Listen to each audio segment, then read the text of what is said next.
આજે આપણે ચેપ્ટર 2 જેનો આપણે મુદ્દો જોઈશું અને આઈએમપી છે થિયરી તરીકે બાહ્ય ક્ષેત્રમાં ડાયપોલની સ્થિતિ ઊર્જા। મિત્રો ગઈકાલે આપણે જે વાત કરી હતી કે બાહ્ય ક્ષેત્રમાં આપણે વીજભારો મૂક્યા હોય તો એમની સ્થિતિ ઊર્જા કેવી રીતે ગણવી। તો આપણે એક વીજભાર લાવ્યા, પછી આપણે બીજો વીજભાર લાવ્યા આપેલ ક્ષેત્રમાં અને બાહ્ય ક્ષેત્રનો સામનો કરવો પડ્યો અને એ પ્રમાણે આપણે ગણતરી કરી। આ પ્રશ્ન એ રીતે પણ ગણી શકાય કે ડાયપોલ છે એટલે બે વીજભારો આવેલા છે તો આપેલ ક્ષેત્રમાં લાવવા માટે જે કાર્ય કરીએ એ એની સ્થિતિ ઊર્જા કહેવાય। આ પ્રશ્ન આપણે બે રીતે ગણી શકીએ છીએ। પહેલો જે પ્રશ્ન આપણે જે સમજૂતી આપીશું એ પ્રમાણે આપણે ગણવાનું છે અને પછી આપણે જે ગઈકાલે જે પદ્ધતિ જોઈ હતી એ પ્રમાણે પણ આપણે એને સોલ્વ કરી શકીએ, બરાબર છે। હવે બાહ્ય કોઈ ક્ષેત્ર છે એમાં આપણે ડાયપોલ મૂકેલી છે।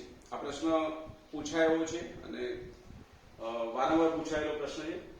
બાહ્ય ક્ષેત્ર આપણે લઈએ, અહીંયા સમજી લો કે કોઈ બાહ્ય ક્ષેત્ર એટલે બાહ્ય વીજ ક્ષેત્ર આ આપણે વિચારીએ કે એક્સ અક્ષ તરફ કોઈ બાહ્ય ક્ષેત્ર અહીંયા આવેલું છે। સમાન વીજ ક્ષેત્રમાં સમાન વીજ ક્ષેત્ર E કે જે કોઈ ચોક્કસ દિશામાં અહીંયા આવેલું છે। અહીંયા આપણે ડાયપોલ મૂકીએ। હવે ડાયપોલને કોઈ પણ અહીંયા મૂકશો તો ડાયપોલ કેવી રીતે રહેશે? તો વીજ ક્ષેત્ર કઈ બાજુ હોય તો નૈવાજિક જે વીજ ક્ષેત્ર આપણે બોલીએ છીએ એ કઈ બાજુ હોય તો આ બાજુ ધન એટલે આપણે બોલી શકીએ આપણે ઋણ। સમજી લો કે આ ડાયપોલ છે, આ ડાયપોલનો ધન વીજભાર છે અને આ ડાયપોલનો ઋણ વીજભાર છે। આ જે ડાયપોલ છે ડાયપોલને આ ક્ષેત્રમાં મૂકી દઈએ તો કેવી રીતે ગોઠવાશે? તો મિત્રો આપણે ખબર છે જો આ ધન હોય અને આ ઋણ હોય અને કોઈ પણ રીતે તમે મૂકી દેશો તો જે ધન છે એ ઋણ તરફ આકર્ષાશે અને ઋણ છે ધન તરફ આકર્ષાશે। તો આ જે ડાયપોલ છે એ ડાયપોલ આ પ્રમાણે ગોઠવાઈ જાય, બરાબર છે ને? એટલે એની સ્થિતિ ઊર્જા ન્યૂનતમ બને એવો પ્રયત્ન કરે એટલે આ પ્રમાણે ગોઠવાઈ જાય। પરંતુ આપણે અહીંયા કાર્યની ગણતરી કરવી છે એટલે આપણે ડાયપોલને કોઈ ચોક્કસ એંગલ સાથે પહેલેથી ગોઠવી દઈએ। જે આપણે આગલા ચેપ્ટરમાં આપણે ટોર્કની વાત કરતા હતા ત્યારે આપણે સમજૂતી આપેલી છે। સમજી લો કે આ ડાયપોલ તો આમ જ રહેશે, આ ધન છે ને આ ઋણ છે આ રીતે ગોઠવાઈ જાય। પણ સમજી લો કે આપણે પહેલેથી ડાયપોલને કંઈક કાર્ય કરાયેલું છે એટલે આપણે કોઈ થીટા એંગલે અને આપણે પહેલેથી લઈ ગઈએ અહીંયા। તો ડાયપોલ સમજી લો કે આ રીતે છે કે પહેલેથી આપણે થીટા એંગલે ગોઠવાયેલી છે। અહીંયા આ જે ખૂણો બનશે એ ખૂણો છે થીટા। આ બાજુ જે વીજભાર રહેશે ડાયપોલ જે બે વચ્ચેનું અંતર આપણે બોલતા હતા 2a, બે વીજભારો વચ્ચેનું અંતર આપણે બોલતા હતા 2a। અહીંયા આપણે કયો વીજભાર આવશે? તો અહીંયા આવશે +q અને આ બાજુ આવશે -q। હવે થીટા એંગલે ડાયપોલ એમને ના ગોઠવાય, આપણે એ થીટા એંગલ બનાવવા માટે આ ક્ષેત્રનો સામનો કરીને આમ લઈ જવું પડે, બરાબર છે? હવે આપણે અહીંથી છોડી દઈએ તો ડાયપોલનું શું થશે? તો ડાયપોલ જે છે આ ધન છે અને આ ઋણ છે આ રીતે ગોઠવાયેલી છે તો ક્ષેત્રને સમાન આવવાનો પ્રયત્ન કરશે એટલે કઈ ગતિ થશે? ચાક ગતિ થશે।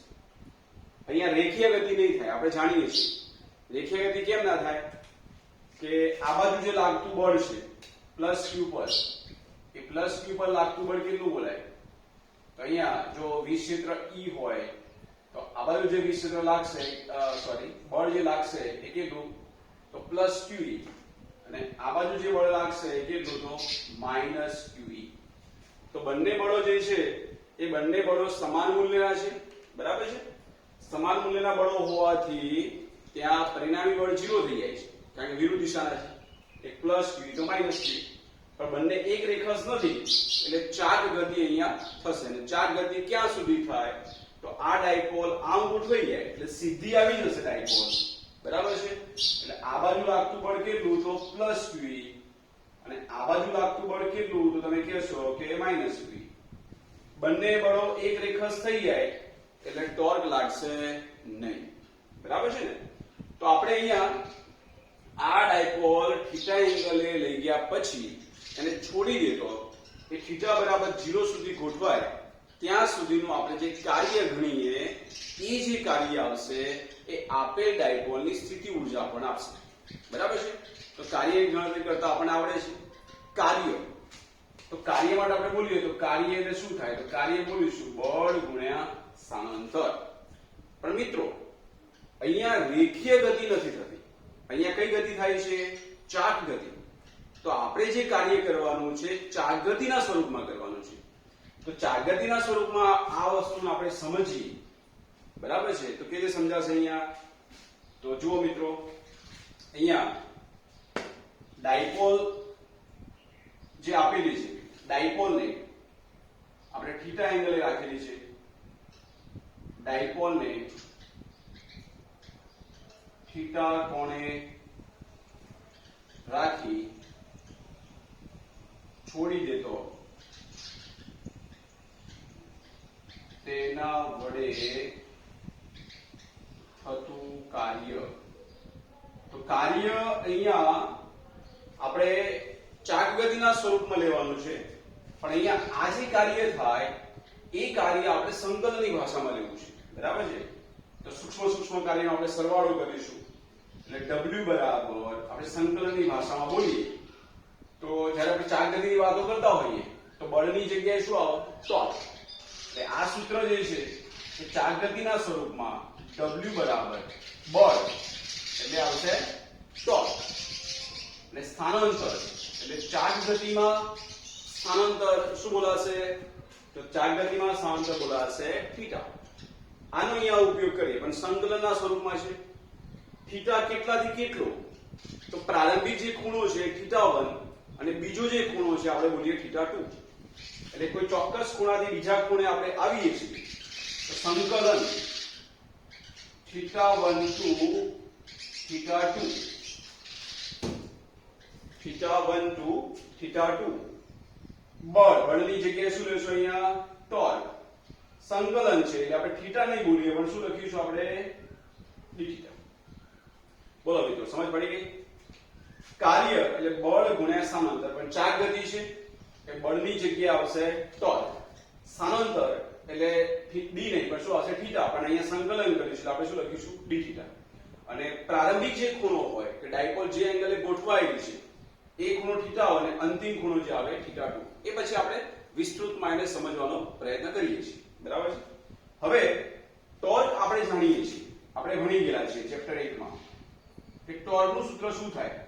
તો ટોર્ક બરાબર લખતા હતા આપણે P cross E. P cross E એટલે આપણે આવું લખી શકીએ, ટોર્ક બરાબર PE sin θ.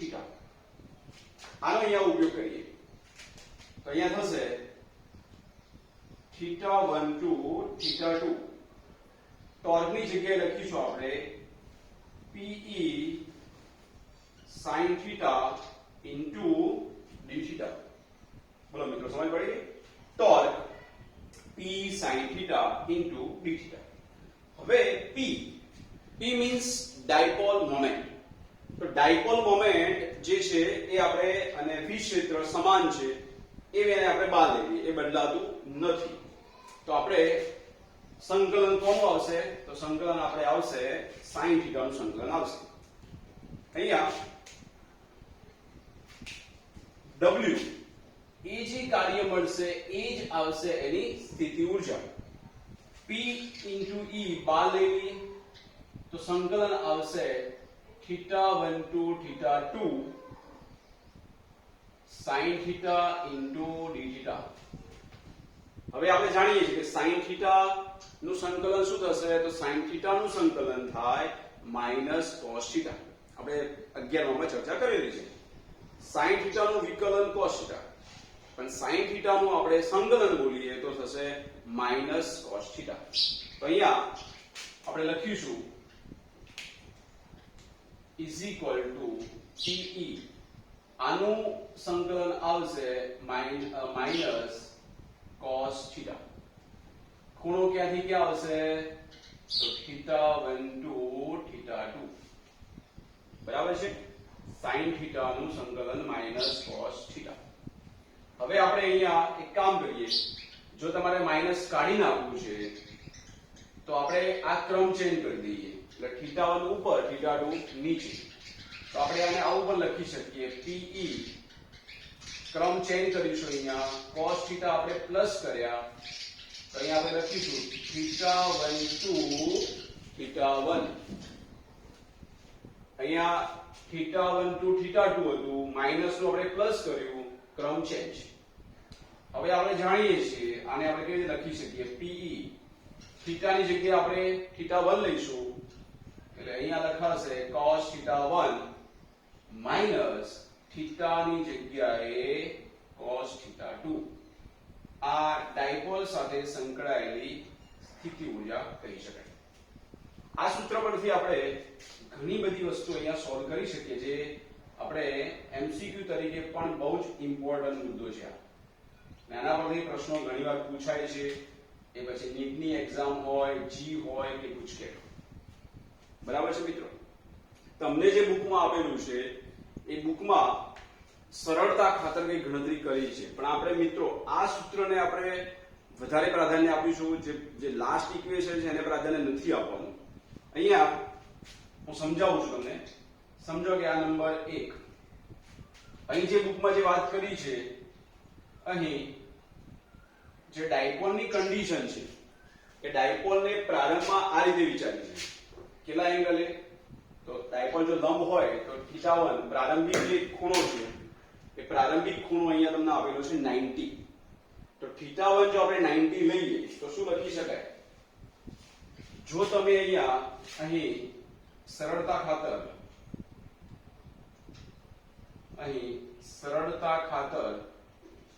θ1 is equal to 90 તથા θ2 બરાબર θ લે દો તો આપણે લખી શકીએ u બરાબર થશે pe cos θ1 એટલે π/2 માઈનસ θ2 ની જગ્યાએ cos θ cos π/2 cos 90 કેટલા થશે 0 તો અહીંયા લખાશે pe 0 માઈનસ cos θ એટલે આપણે આ સમીકરણ આવું પણ લખી શકીએ માઈનસ pe cos θ બરાબર અથવા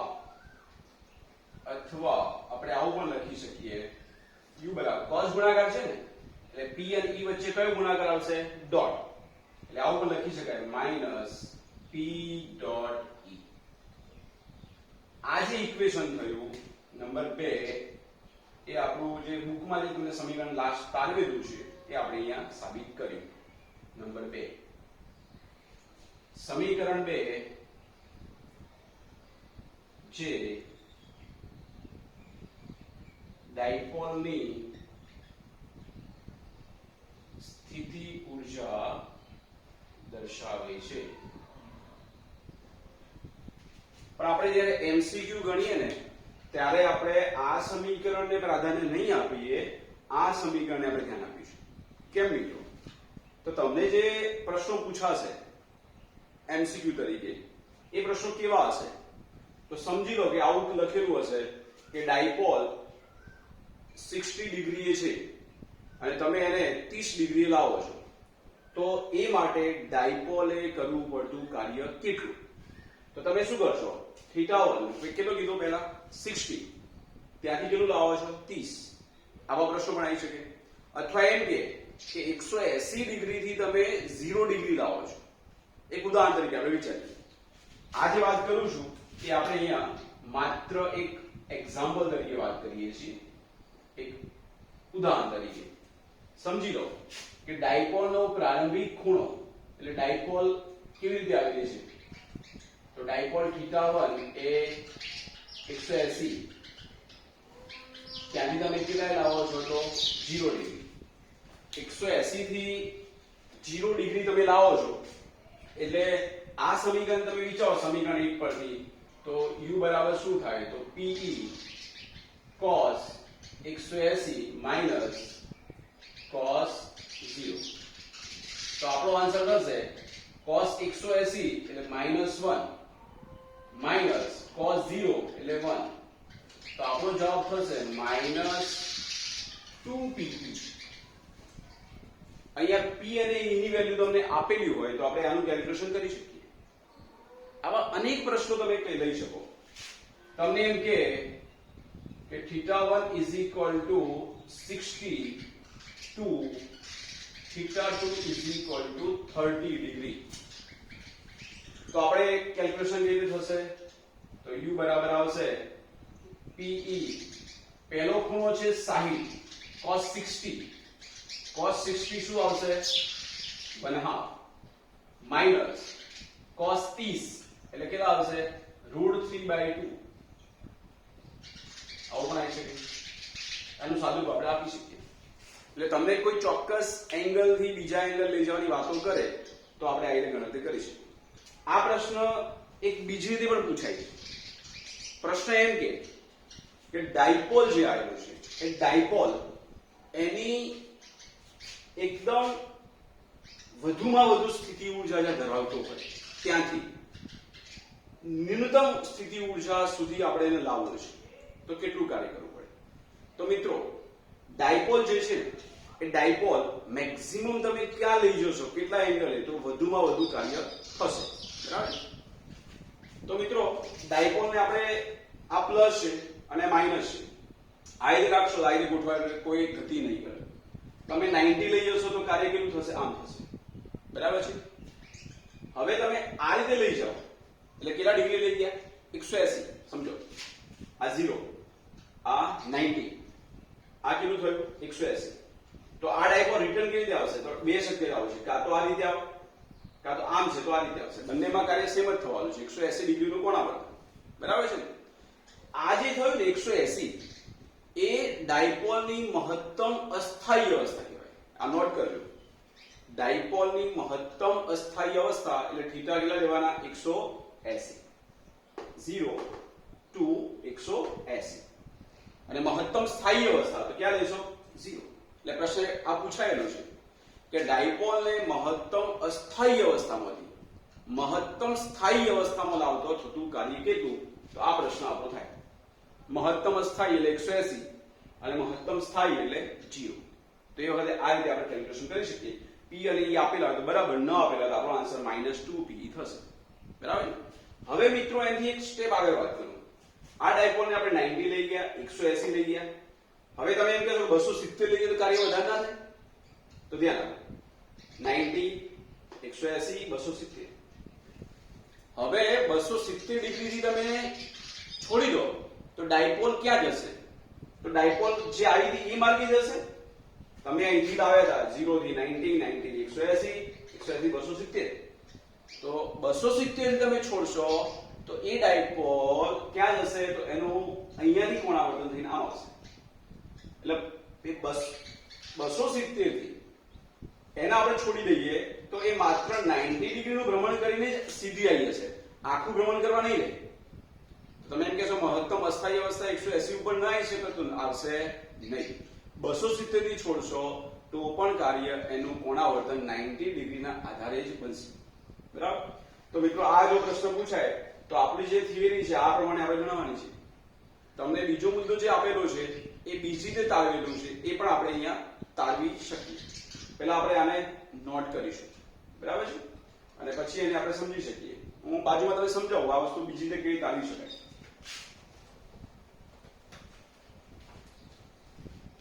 હવે આપણે ગઈકાલે જે થિયરી જોઈ હતી કે બાહ્ય ક્ષેત્રમાં આપણે વીજવારો આવેલા હોય તો એમની સ્થિતિ ઊર્જા કેવી રીતે ગણતા હતા? તો તમને એમ પ્રશ્ન થાય કે આ બાહ્ય ક્ષેત્ર છે બે વીજવારો આવેલા છે તો આ બેની ઊર્જા આપણે પેલી રીતે ન ગણી શકીએ? તો ગણી શકાય. બરાબર? આ એકદમ બેસ્ટ વસ્તુ છે.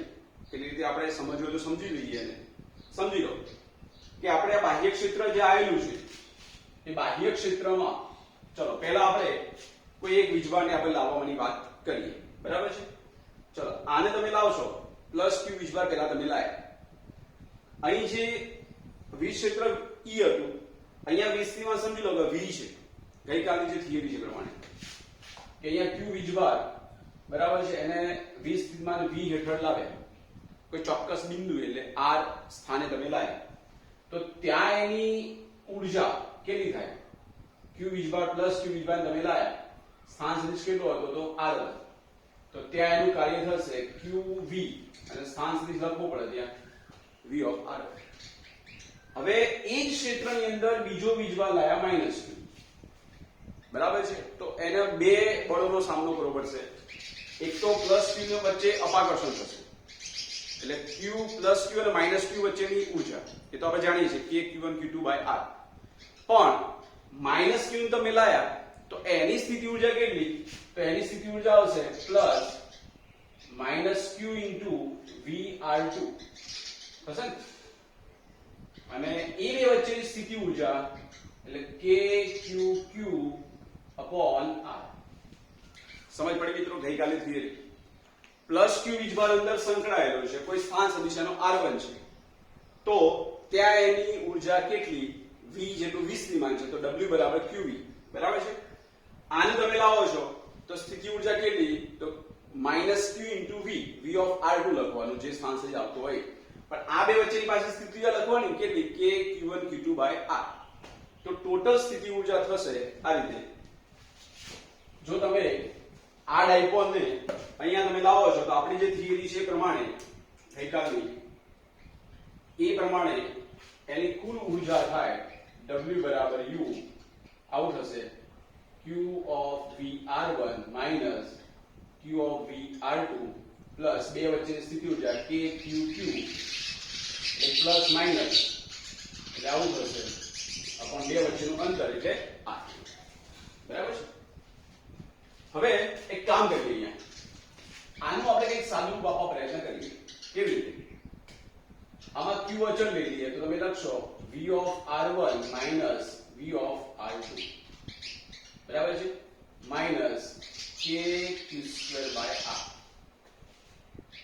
V of R1 minus V of R2 એટલે V સ્થિતિમાનનો તફાવત. તો તમે જોશો અહીંયા V of R1 minus V of R2 બરાબર છે. V of R1 minus V of R2 એની વ્યાખ્યા જે છે એ પ્રમાણે V ની જે થિયરી છે આવું કહે છે આપણને V બરાબર થાય માઇનસ સંકલન E into dr અથવા dr. અહીં સંકલનની વાત નથી કરતો, આ રીતે વાત કરીએ માઇનસ E into dr. તો જુઓ E એટલે V ક્ષેત્ર E છે, dr એટલે બે વચ્ચેનું સીધું અંતર. તો તમે અહીંથી લંબ દોરશો આ રીતે તો આ અંતર શું થશે?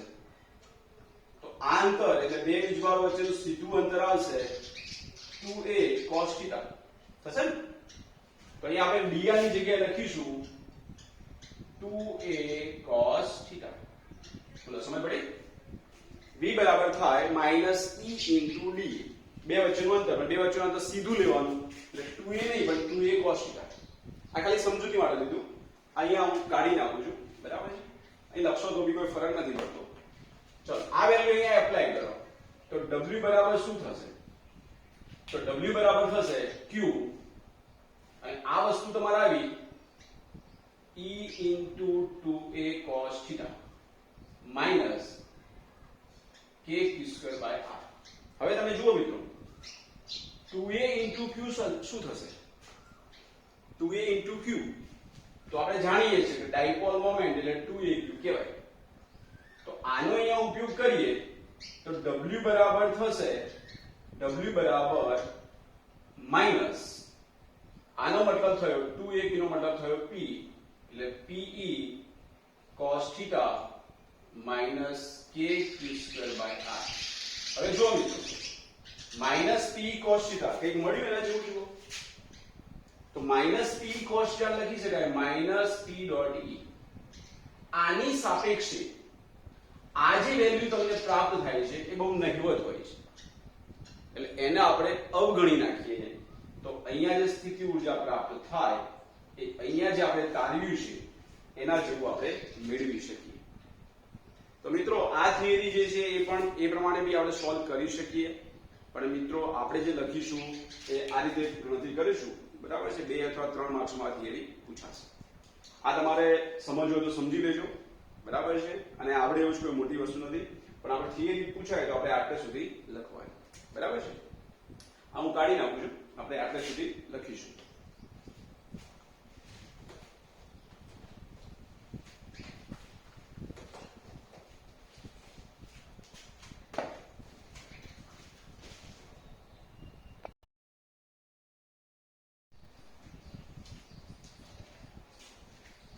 આપણે જે થિયરી જોઈ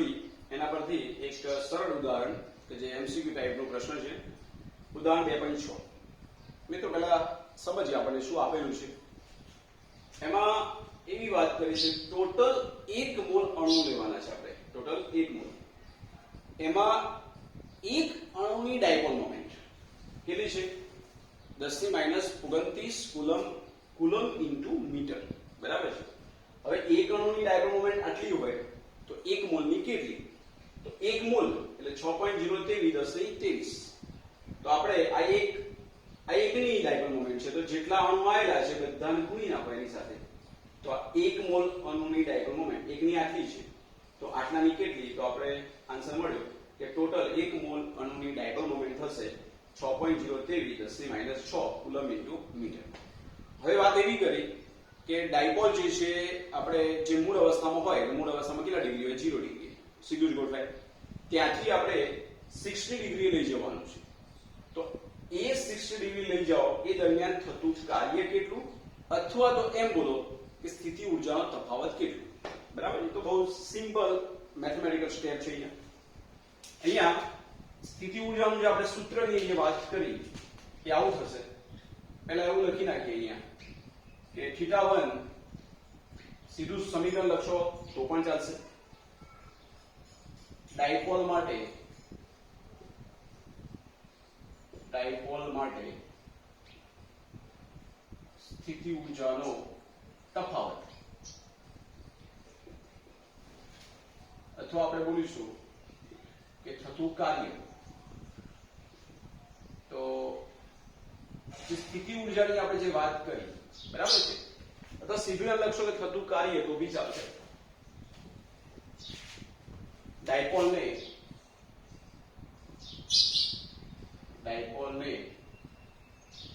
θ1 બરાબર 0 ડિગ્રી થી θ2 બરાબર 60 ડિગ્રી લઈ જતો થતું કાર્ય જે આપણે સ્થિતિ ઊર્જા સ્વરૂપે લઈએ છીએ એનું સમીકરણ છે આ રીતે લખી શકો Pe cos θ1 minus cos θ2 જે આપણે અહીંયા સાબિત કર્યું હતું. કાં તો આવું લખી શકાય માઇનસ Pe cos θ અને આપણે θ2 θ1. આપણે સીધું જે તારવ્યું હતું એ પ્રમાણે અમે લખ્યું છે. બરાબર છે. અહીંયા જો માઇનસ કરો તો આ ક્રમ બદલાઈ જશે. ઓકે. P પછી આપણે વેલ્યુ મૂકીએ. cos પહેલો ખૂણો કેટલો છે તો cos 0 માઇનસ cos θ2 કેટલા ડિગ્રી છે? 60. ઓકે. P ની વેલ્યુ ટોટલ ડાયપોલ મોમેન્ટ અહીંયા થાય છે 6.023 10⁻6 અને આપેલું વીજ ક્ષેત્ર છે ટોટલ 10⁶. cos 0 એટલે થશે અહીંયા 1, cos 60 એટલે અહીંયા થશે 1/2, 1 minus 1/2 એટલે આ થઈ ગયું 1/2. એટલે અહીંયા આપણો આન્સર આવશે આનું હાફ થઈ જશે એટલે આપણો જવાબ 3.0 સમથિંગ આપણો જવાબ આવશે. એટલે 3.0 અહીંયા 11 અથવા 1 જેવું લખી શકાય. 10⁻6 નીકળી ગયા એટલે આપણો જવાબ લગભગ 3 જૂલ જેવો કહી શકાય.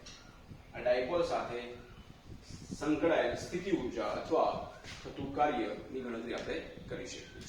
બહુ સરળ છે અને એના અનુસંધાનમાં તમે ઘરે પણ ગણતરી કરજો કે આપણે કોઈ ચોક્કસ ડિગ્રીથી બીજા ડિગ્રી લઈ જઈએ અને એક વસ્તુ નોટ કરી રાખજો, મહત્તમ અસ્થાયી અવસ્થામાંથી મહત્તમ સ્થાયી. મહત્તમ અસ્થાયી એટલે 180 અને મહત્તમ સ્થાયી એટલે 0. આ પ્રશ્ન પૂછાયો છે, નોટ કરી લેજો અને એની ગણતરી કરજો. -2p જવાબ થશે. બરાબર.